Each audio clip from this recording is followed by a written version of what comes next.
প্রিয় নাগরিকবৃন্দ, আমাদের দেশের নারীরা দীর্ঘ আন্দোলনের মাধ্যমে বহু বছর ধরে অনেক বাধা পেরিয়ে একটু একটু করে সামনে এগিয়ে যাচ্ছে।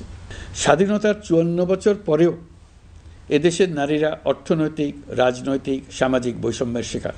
বাংলাদেশের ইতিহাসে এখন পর্যন্ত যত আন্দোলন সংগ্রাম হয়েছে তার মধ্যে জুলাই গণ অভ্যুত্থানে নারীদের অংশগ্রহণ ছিল সবচেয়ে বেশি।